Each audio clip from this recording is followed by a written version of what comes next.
सभी को सादर नमस्ते।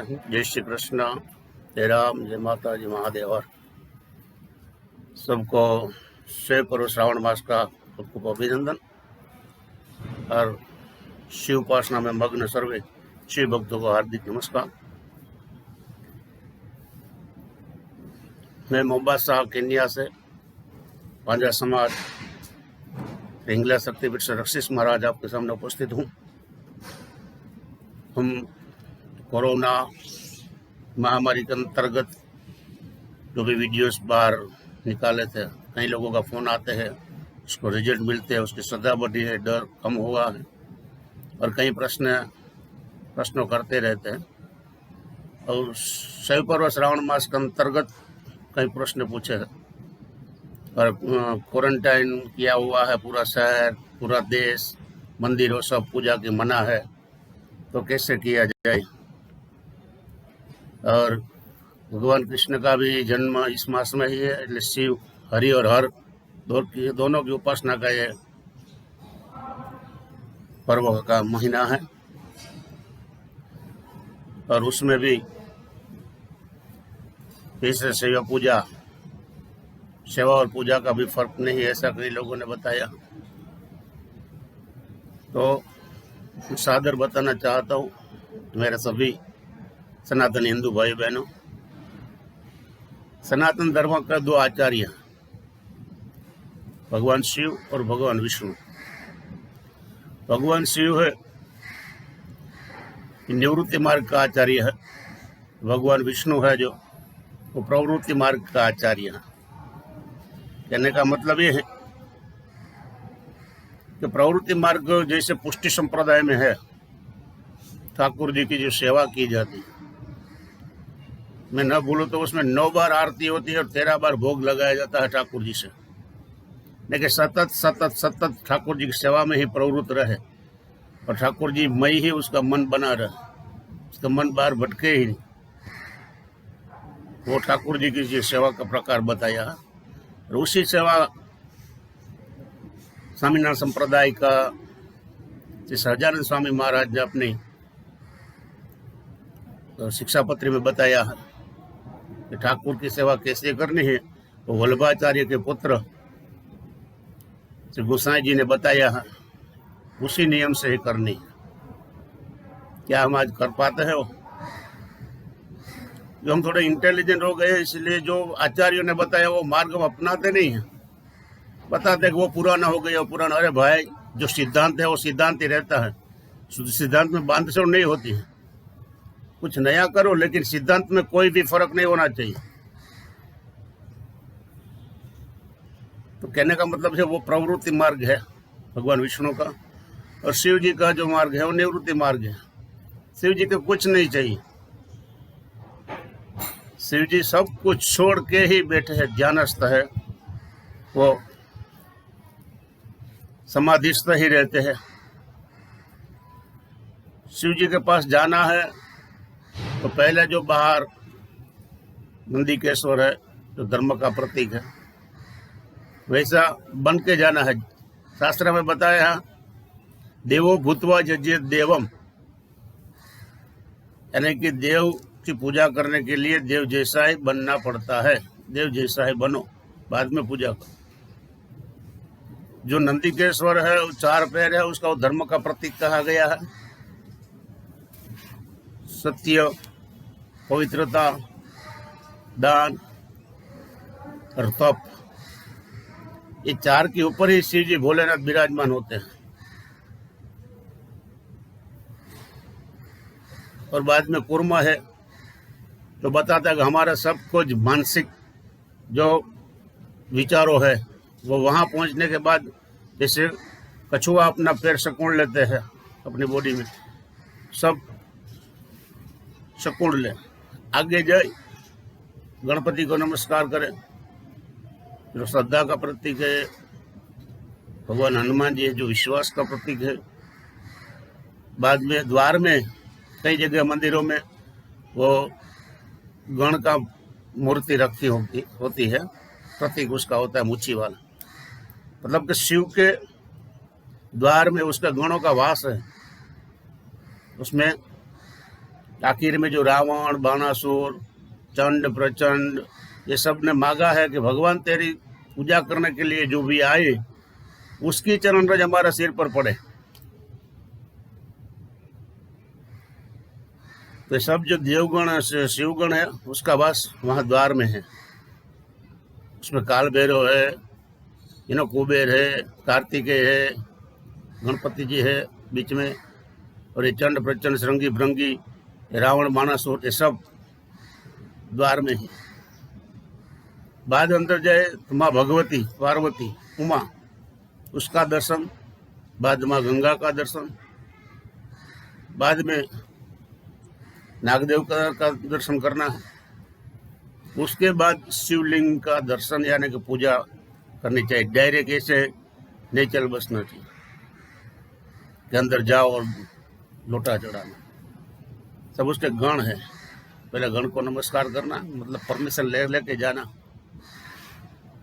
और वहाँ शिवलिंग है जो निराकार रूप में है, शिवलिंग प्रतीक है भगवान शिव का। तो उसको पहले न्यास करना पड़ता है। जब ब्राह्मण लोग न्यास करवाते हैं, न्यास का मतलब है देव जैसा ही, जो अपने हृदय में, अपने बाहों में, अपने सिर पे, अपने शिखा पे, अपने आंखों में, सभी जगह पे देव का वास हो और हम देवमय बन जाए। इसलिए कहा गया देव भूतवा यज्ञ देव। तो ठाकुर जी की सेवा करते हैं तो हमने श्रृंगार सजे है, वो सब कोई बात नहीं है, लेकिन भोलेनाथ तो त्यागी है, परम त्यागी है। जो संसार को चाहिए उसको कुछ नहीं चाहिए। संसार को अमृत मिले इसलिए उसने खुद ने जहर ले लिया। वह भोलेनाथ, उसके सब वो तो दिगंबर ही बैठे, उसके सामने तो गहने बहने पहन के कुछ दिखावा करने जाना ही नहीं है। हो सके तो धोती पहन के या सादा कपड़ा पहन के, जबा और पायजामा ऐसा करके जाना चाहिए। उधर लेदर का भी कुछ नहीं ले जाना चाहिए। तो कहने का मतलब है वो शिव जी के पास जाना है, वो देव है, उसके पास जैसा वो है ऐसा बन के जाना चाहिए, शुद्ध भाव से जाना चाहिए। और उसके अगर आपको रुद्री करते हैं तो महाराज लोग पूजा करवाते हैं, ब्राह्मण लोग। अगर सेवा का मतलब है, फिर से बोलता हूँ, ठाकुर जी की सेवा करो या महादेव जी की सेवा करो, सेवा अपने भाव से होती है।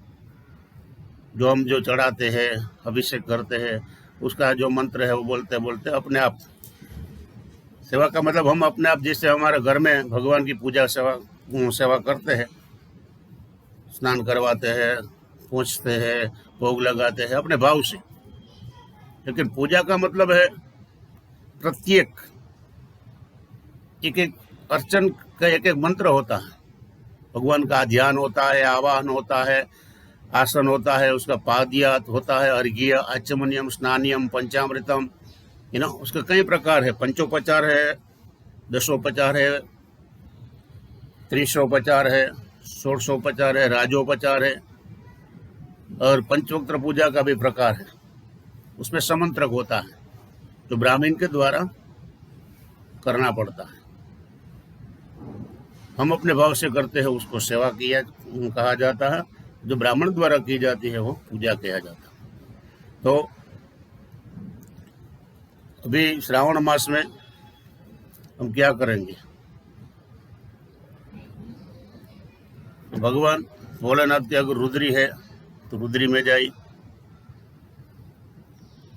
और रुद्री का मतलब क्या है?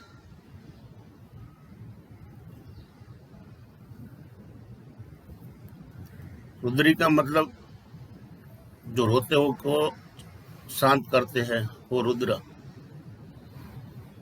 तो परिस्थितियों के आवाज आ गए, तो नासीपास हो, कहीं सफलता ना मिलती हो, तब जिसके शरण में जाओ तुरंत ही वो सुने, वो महादेव। उसमें बताया गया है तो उसको पानी से अभिषेक करो, दूध से करो, पंचामृत से करो, गन्ने का रस से करो, आम के रस से करो, अमृत से। क्यों? भगवान ने जहर पिया है तो उसका अभिषेक तो अमृत से ही किया जाता है। ये सब चीजें अमृत है। और रुद्री में अष्टाध्यायी रुद्री बोला जाता है। अष्टाध्यायी वाली है जो रुद्री, उसमें पहले अध्याय में गणपति का नमस्कार करते हुए गणपति की उपासना बताई है, और बाद में बताया है तन्मे मनः शिव संकल्पमस्तु, हे भोलेनाथ मेरा मन में तुझको अर्पण करता हूँ, शिव संकल्पमस्तु, मेरा संकल्प कल्याणकारी बने। और यहाँ मुझे लग रहा है कि गीता जी का पहला अध्याय जिसमें अर्जुन जी नासीपास हो गए थे, इसका मन टूट गया था, उसका हौसला टूट गया था, तभी वो भगवान के पास, उसको अर्जुन विषाद योग बोलते हैं। सब कहते हैं कि सब सगे संबंधी है, मन से टूट गया था अर्जुन जी। तो मैं तो कनेक्शन करने वाला भाव से करता हूँ कि भाई ये रुद्री में भी पहला अध्याय तो ये वेद है और वो उपनिषद है। मेरा थिंकिंग यानी कि मेरा चिंतन है कि दोनों कनेक्टेड ही, वेद का ही ट्रांसलेशन है पुराण और उपनिषद। तो यहाँ पहला अध्याय में हम शिव जी को साक्षात हमारा मन अर्पित करते हैं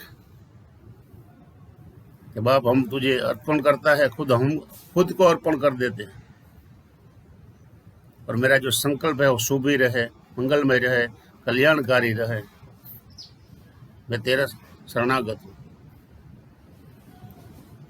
और आगे रुद्री के जो 8 अध्याय है अलग अलग देवताओं की उसमें उपासना है, वो तो हम आगे के अध्याय में बताएंगे, आगे के वीडियो में बताएंगे, लेकिन देखना मत चुकना। और ये वीडियो को भी अगर अच्छा लगे तो लाइक, शेयर और सब्सक्राइब करें, क्योंकि लोगों को इस सावन मास में ही सुनने मिले तभी तो वो अच्छी बात है ना, बाद में भी काम तो आएगा ही। लेकिन इस सावन मास में जब चारों ओर कोरोना का काला कहर बरस रहा है, तभी हम भोलेनाथ महादेव के शरण में जा करके, और दूसरी बात ये चारों ओर बंद है, मंदिरों में जाना मना है, तब मुझे वो मेरा वो चिंतन कह रहा है कि शायद भोलेनाथ ने खुद को पहचानने के लिए ये परिस्थिति खड़ी करी है। क्वारंटाइन के समय मंदिर में नहीं जा पाते, अपने घर पर बैठ करके भी अपने शिवलिंग पर कर सकते हो आप, कहीं जाने की जरूरत नहीं है, भगवान कण कण में है। और जो माहौल होता है हर सावन मास का, वो उत्सव का वो उत्सव नहीं है, लेकिन उत्सव भी तो उत्साह से ही बनता है साहब। हमारे अंदर उत्साह तो है ना, उत्साह को मत मरने देना। अगर उत्साह जिंदा है तो उत्सव तो होके ही रहेगा, मंदिर में नहीं तो घर पे है। भोलेनाथ की कृपा हम अपने घर पर बैठ के भी पा सकते हैं। तो इस मंथ में जो बन सके अपने घर पे ही करो, भोले को अपने घर पे बुलाओ और शिवमय बनाओ अपना घर को। तो अब आगे के वीडियो में हम बताएंगे पूजा कैसे की जाती है और क्या किया भगवान ने बताया, लेकिन चुकना मत। जय भोलेनाथ।